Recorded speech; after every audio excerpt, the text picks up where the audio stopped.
c'est l'histoire de Et Wolfgang. j'ai énormément aimé. Ce qui est tellement beau dans ce livre, c'est les chants. Si on était le personnage. Je souhaitais vous présenter une collection qui s'appelle Une heure lumière, qui est éditée aux éditions Le Bélial. Donc c'est une collection de novellas. Les novellas, ce sont des textes courts qui font environ 100-150 pages. Ça se situe entre la nouvelle et le roman. Donc Le Bélial, dans sa collection Une heure lumière, a fait une sélection de textes d'auteurs de science-fiction, de fantasy, de fantastique.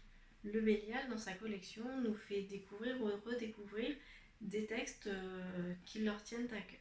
Il y a une vingtaine de titres, ils sont disponibles en version papier mais également en version numérique. Il y a par exemple L'homme qui mit fin à l'histoire de Ken Liu. Donc moi j'ai connu cet auteur-là grâce à cette novella. C'est l'histoire d'un historien qui, grâce à un procédé révolutionnaire, peut envoyer un témoin dans le temps, à une période précise, pour voir ce qu'il s'y est passé. Le problème, c'est que une fois qu'on s'est rendu à ce point précis de l'histoire, il est impossible de pouvoir y retourner. Ça pose un débat éthique. Qui faut-il envoyer? Qui est en capacité d'être un témoin fiable de l'époque qui est visitée, sachant que nous ne pourrons pas y retourner.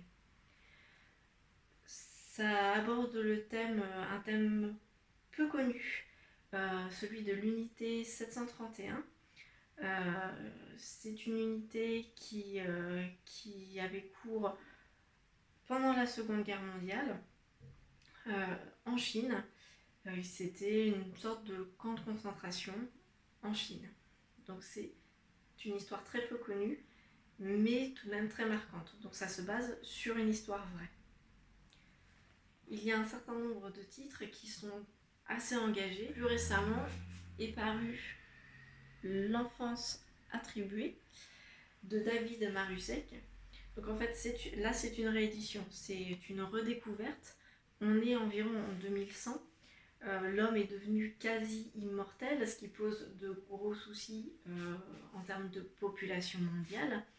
Et donc la totalité des naissances est régulée.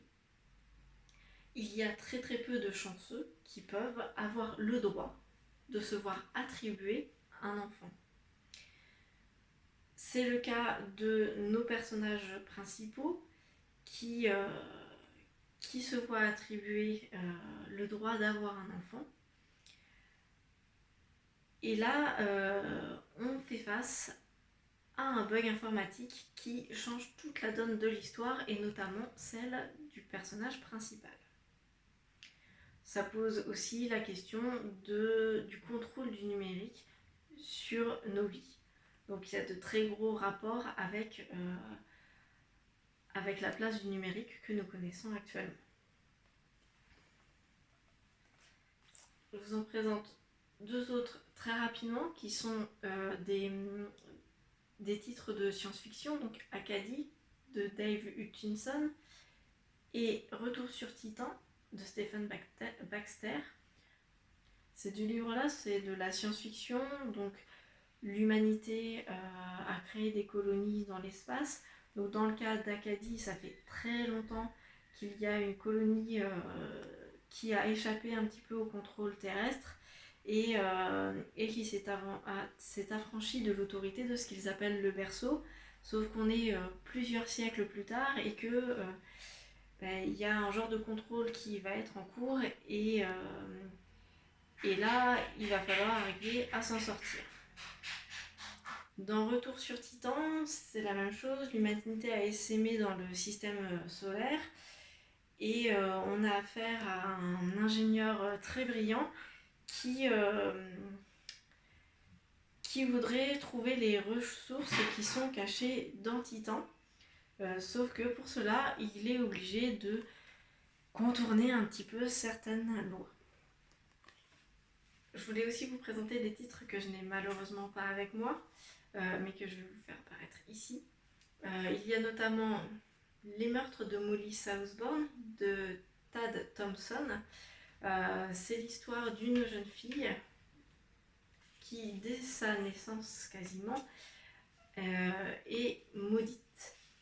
Sa malédiction est que dès qu'elle saigne, un clone d'elle apparaît. Donc ce clone au départ est très gentil, mais il s'avère qu'en fait, il a ensuite pour seul objectif, c'est la tuer. Vous imaginez que ça pose un certain nombre de problèmes, et encore plus à l'adolescence, puisqu'elle crée des clones tous les mois, et que pour sa survie, elle est obligée de se tuer elle-même. C'est un véritable coup de cœur. J'ai beaucoup aimé l'écriture, il y a beaucoup d'humour aussi, et une suite est prévue qui devrait paraître dans le courant de l'année. Je voulais vous présenter justement cette collection. Donc vous voyez, hein, c'est des choses vraiment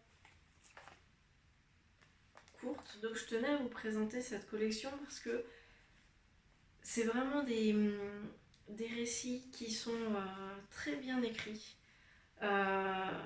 qui vont droit au but. C'est vraiment le format idéal pour les histoires qui sont choisies par l'éditeur.